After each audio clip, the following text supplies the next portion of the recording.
me. President Reagan continues to put pressure on Nicaragua. He's been lobbying Congress to back a huge aid package to the anti-government rebels called the Contras, and has dispatched envoy Philip Habib on a Central American tour excluding Nicaragua. There's more and more talk of a military option, though most Americans are against direct U.S. military involvement in Nicaragua. But one who feels the U.S. isn't doing enough militarily is retired Major General John Singlaub. He's a man whose unrelenting campaign against communism takes on something of the tone of an evangelist. I object to the destruction of human rights, the withdrawal of all freedoms, freedom of assembly, freedom of movement that takes place under a communist government. Singlaub sees himself as a standard-bearer, fulfilling an historic obligation to come to the aid of anyone fighting what he perceives to be communism. How are you? If we had not received help from France and Spain and Holland in our revolution, General Washington would not have been able to consolidate our revolution. I believe we have that same obligation now to those who are seeking freedom, who look to us for support.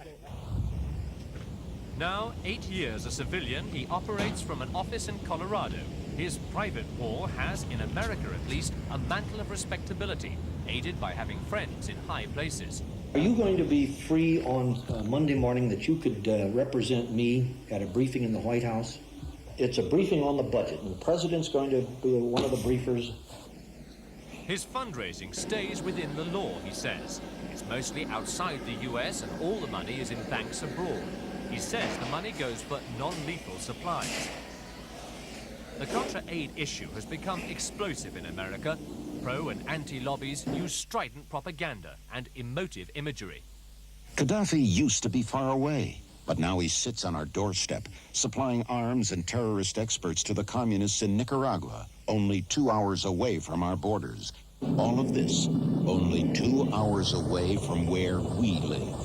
Support the president on Nicaragua. Here is terrorism we can do something about if we support the president on Nicaragua. Now, the administration wants to give the Contras $100 million more. Mostly military aid. Why? In God's name, why?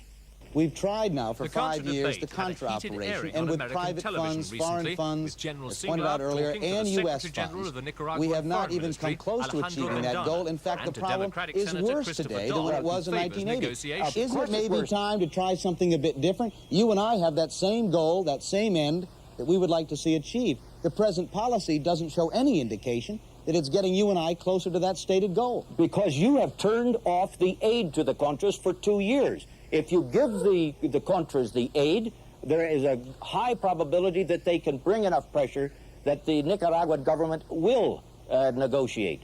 We need peace in Central America. We think we can arrive at it if we sit down as civilized countries and try to work out our differences. This war is going to lead to American intervention because the Contras simply can't hack it. If the Reagan administration does not change its objective of trying to get rid of the Sandinista government, then it's going to have to send in the Marines, and then you're going to have riots in every Latin American capital, and you're also going to have American bodies going back in plastic bags. We don't want that any more than the American people want that. So let's give peace a chance.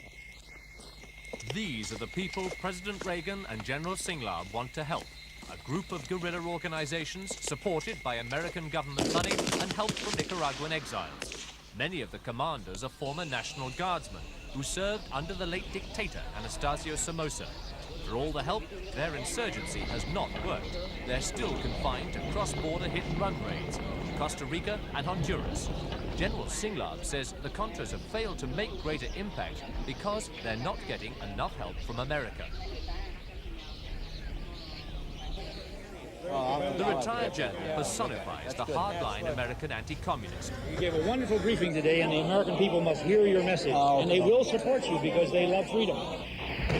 In the Korean War, he worked for the CIA. In the Vietnam War, he led covert missions into Laos and Kampuchea. He became American Armed Forces chief in Korea, but was forced to resign after criticizing President Carter's plans to pull combat troops out of there. Perhaps summarize. It's estimated that Singlaub helped raise $25 million for the Contras within a year of Congress cutting off aid.